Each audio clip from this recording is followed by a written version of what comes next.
culture shock as an American expat living in Amsterdam. Being forced to walk because many streets are way too narrow for cars. Why do they even build cities like this? It is so annoying. We recently arrived in Europe. We have no idea what that is. If somebody can explain, is that like an ancient helicopter or something? Oh my gosh, is that a European yeah. thing? I don't know. Nobody speaks English, by the way. We asked them, they're like, oh, we don't know. So somebody say what that is. Middle of the woods. Yeah. My guess, it's a fallen helicopter repurposed into some kind of... Yeah. I moved to a tiny country in Europe 2 years ago. My baby was sick the other day, and this is how healthcare works here. Basically, I sent her to daycare. She's only been there for about a month, and you already know what happens. She obviously got sick. Daycare, mind you, is only $270 a month, and it includes Saturdays and 3 meals, the whole works. And if you want, the daycare will also get you vegan or vegetarian options just for your kid at no extra cost. Now, she got sick, she had a stomach virus. If you know, you know. After letting it run its course for about 2 days, I decided to take her to a pediatrician, which was right down the street. I called up the pediatrician. I asked if she can come in right away. It's not an emergency, but she's sick. The pediatrician said, of course, come in 10-15 minutes whenever you want. I'll be here. So we end up going. She ends up looking at my daughter and gives us some medication. There was no waiting in line. Actually, there was one kid before us, so we waited maybe 5 minutes. The visit was completely free. We didn't pay for anything. And the medicine she prescribed her cost less than $3. We can take her to the pediatrician literally whenever we want for $0. But if we wanted to go to a private pediatrician, it'll be about $30 for the visit. And the medications are all the same price. European architecture is 10 times better than America. I'm in Portugal right now and look at this. All the buildings are old. They haven't updated them in 500 years. The ground is all cobblestone and, I don't know, rock. There's live music going. There's restaurants in the middle of the street. You don't find this in America. If you got dropped into a random city in America, you would never be able to tell what city you're in because they all look the same. These ugly buildings that are all boxy in the same design. Meanwhile, in Europe, they have this beautiful design, crosses in the middle of the street, the cool roads. It's just amazing, man. Why can't America be like this? So, if anyone is curious what Europeans really think about Americans and American culture, let me introduce you to the Gardens of the World in Berlin. This is the America Garden. It is a fake parking lot. Literally, this is the garden. It looks like a parking lot. This is the curated, designed garden with half-dead palm trees and a closed-off patch of grass. Yeah. This is the Italian garden, and this is South Africa. This is the Korean garden. Whole beautiful Riyadh. This is the Moroccan garden. It's very well done, actually. It's really nice.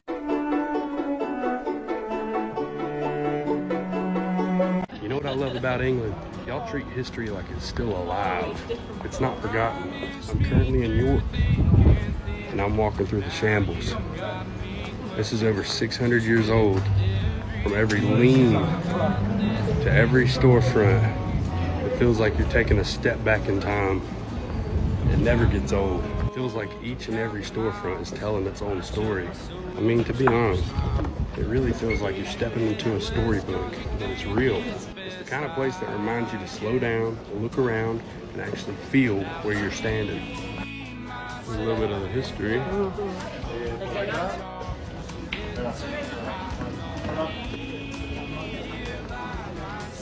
You know, it's not just history. It's almost like home with a different skyline. You know when you're out walking and you see a ruin? Did you know it might not be real? Have a look at this guy. This looks like it once belonged to, I don't know, maybe a part of an old castle. Perhaps it was a watchtower in medieval times gone by. But here's the thing, it wasn't. This is a fake ruin. Now, fake ruins were built around the late 1700s. If you think about the context, it makes sense. This is the Romantic era. That Industrial Revolution is just getting started in England. People are desperate to get away from the smoke and the smog. They want a bit of romance in their life. They want a bit of excitement. And so what better way to find it than to build on your country estate something that looks like it's been there since that romantic medieval period. And that is how these fake ruins came to be. And now, of course, lots of them have their own legends associated with them, so they've become less and less fake as time's gone by. Now, if that was interesting to you, please do let me know in the comments. And if you have any fake ruins anywhere near you, I would be fascinated to know about them. This one is Old John's Tower, and it is in the beautiful Bradgate Park. So tell me where yours are down below. I'm in Ireland for the week, so today I did the most American thing I could think of, and that is visiting the town that my family is allegedly from. And here we are. And what do I see as soon as I get there is none other than a TK Maxx, which is the European version of TJ Maxx. And honestly, that felt pretty fitting.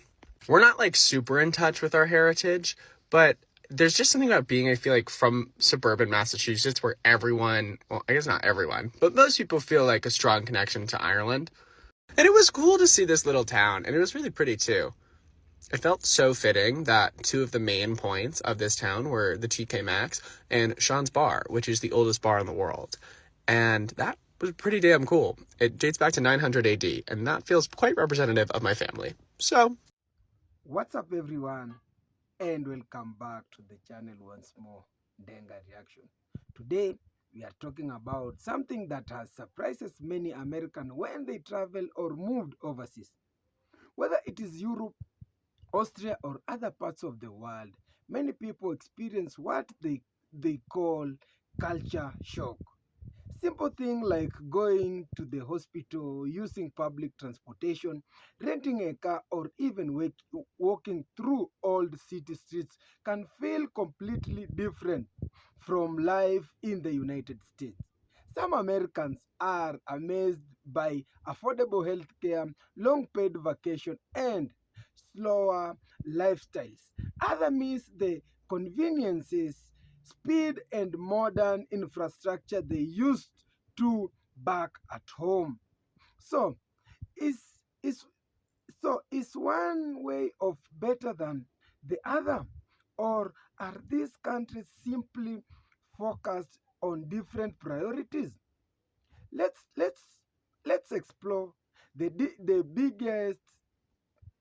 biggest surprises Americans experience abroad and what these differences tell us about cultures around the world.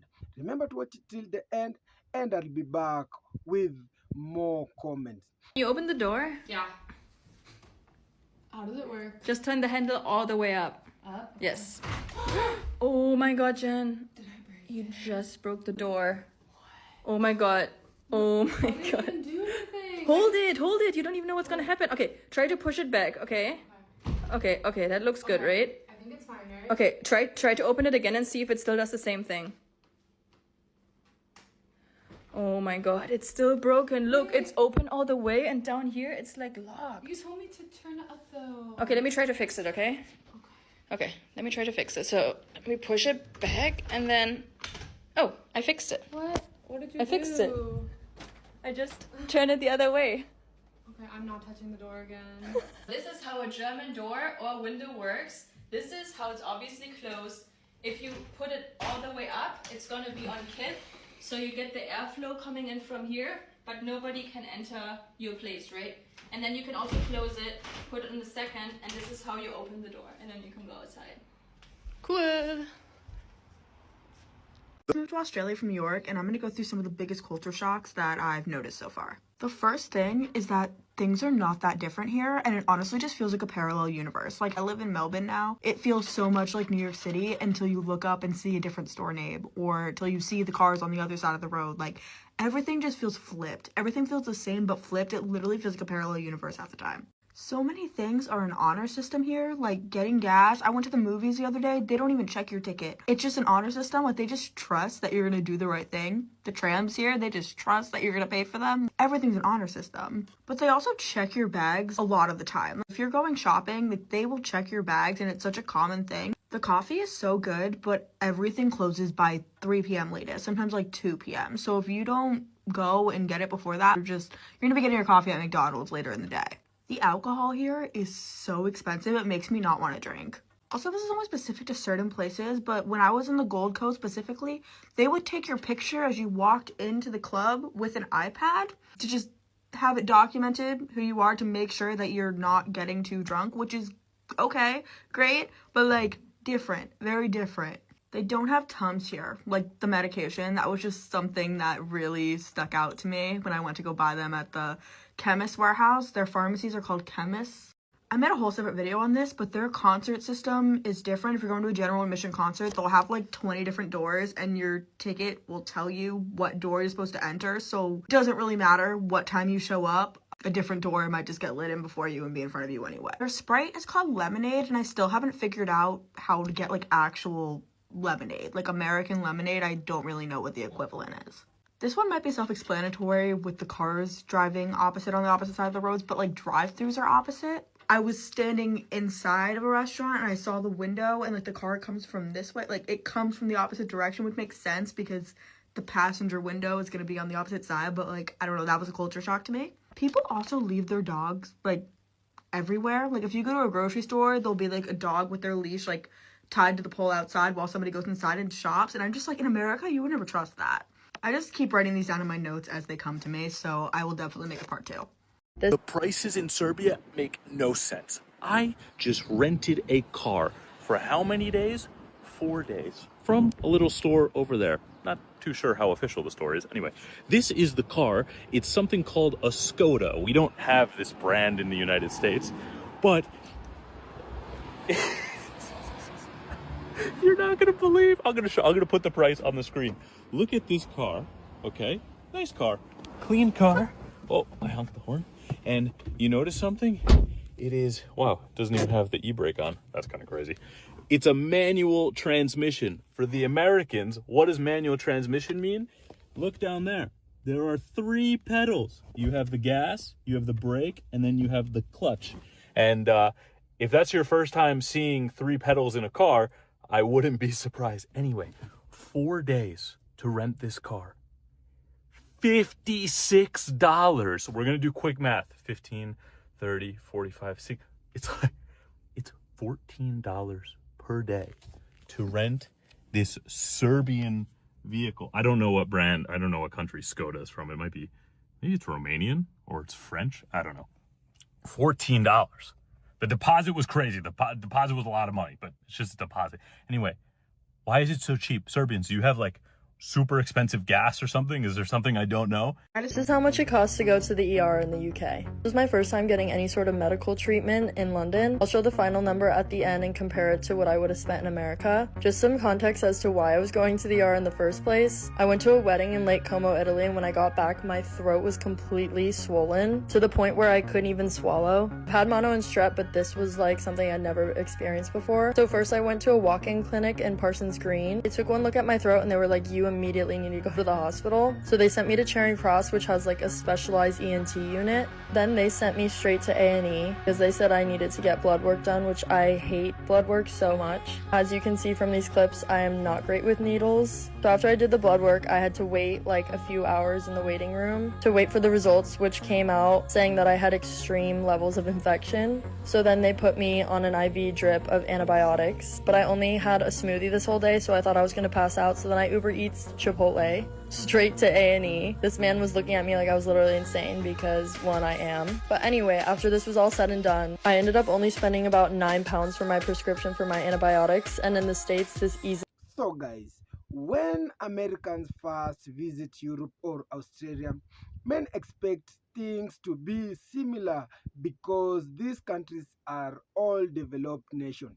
They speak English in some places, have modern cities, and share many Western values.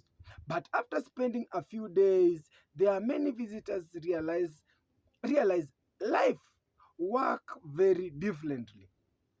One of the biggest surprises is healthcare. In the United States, many people worry about medical bills. Even with insurance, a visit to the hospital or a simple medical test can be expensive.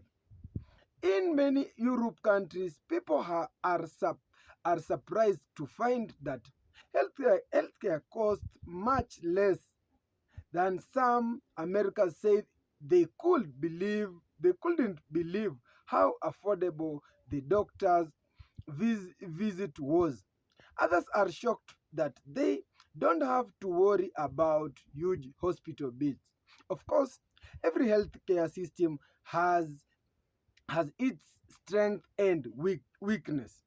Some countries have longer waiting times for certain treatment, but many visitors say they appreciate knowing that basic healthcare is available without huge financial strength. Another major surprise is childcare. In many parts of Europe, daycare costs are much lower than in the United States. This makes life easier for many working parents. And for many Americans used to paying thousands of dollars every month, this lower cost can be difficult to believe. Many visitors begin asking why such services cost so much less in other countries. Then there is the lifestyle itself. Americans are often known for working very hard, long work long work hours. Fewer vacation days and busy schedule are common. But in many European countries, life moves at a different pace. Employees often receive several weeks of paid vacation every year.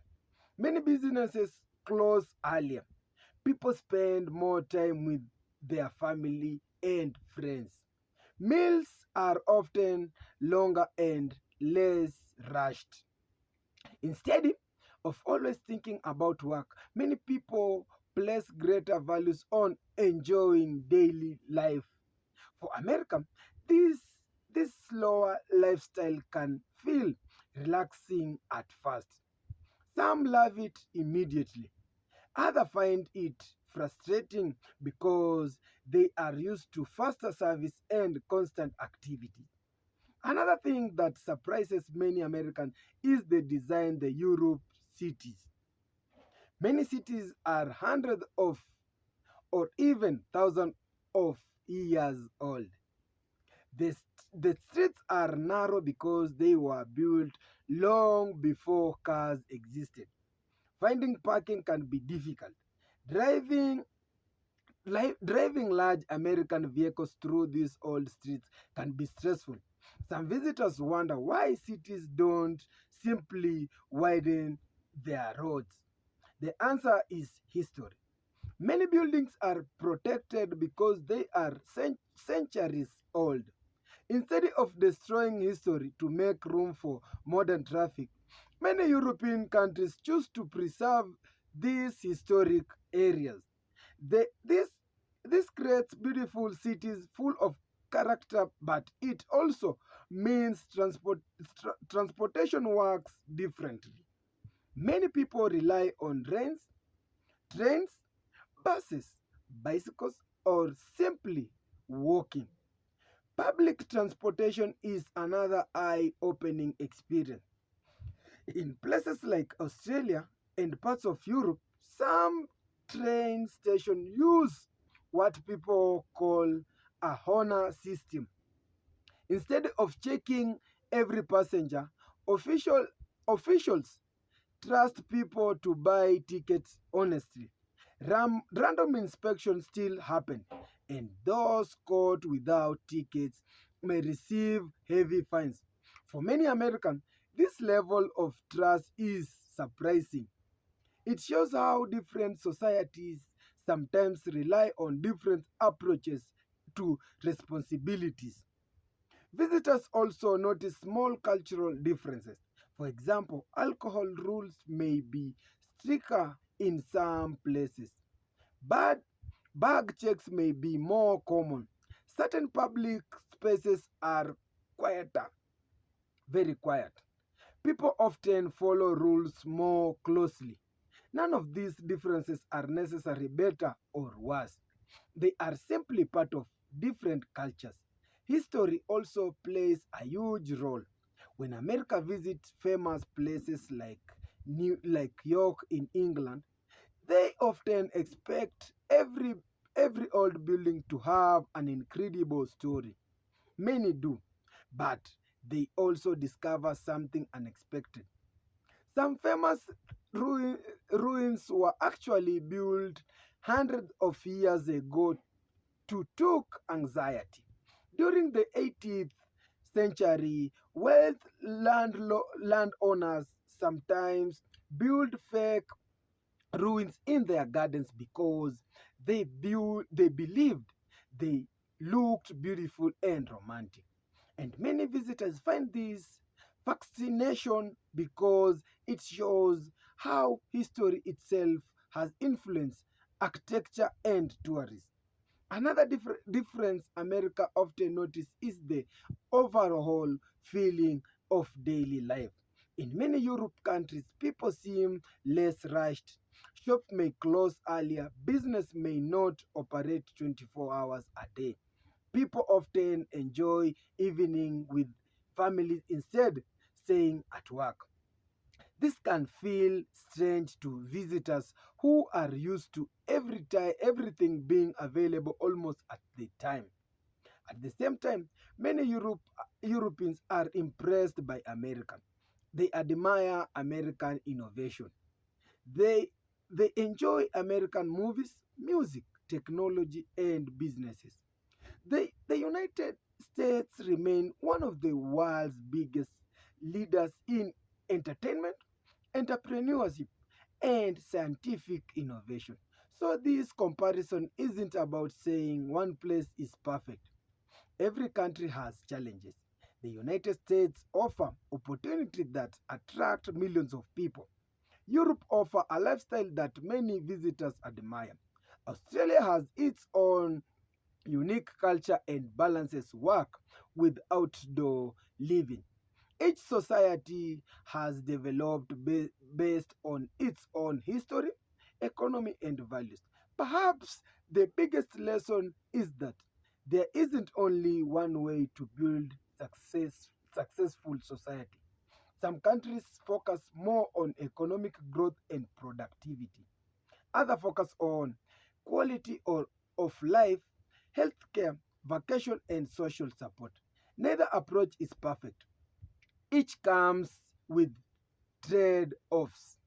Travel gives people the chance to see these differences for themselves instead of relying on stereotypes. It helps people understand why other countries make different choice and remind us that there are many ways to live a happy and successful life. As more Americans travel abroad, many return home with new ideas and a deeper appreciation for both the strength of the United States and the unique qualities of other countries. And that may be great, and that may be the greatest benefit of travel. Not proving which country is better, but learning from one another and seeing the world through a different perspective. If you enjoyed this video, don't forget to like, share, comment, and don't forget to subscribe and share your comments on the comment section. I will have to hear your experience. Have you ever experienced culture shock while traveling? I would love to hear your story. And again, thank you so much, and I'll see you in the next one. God bless.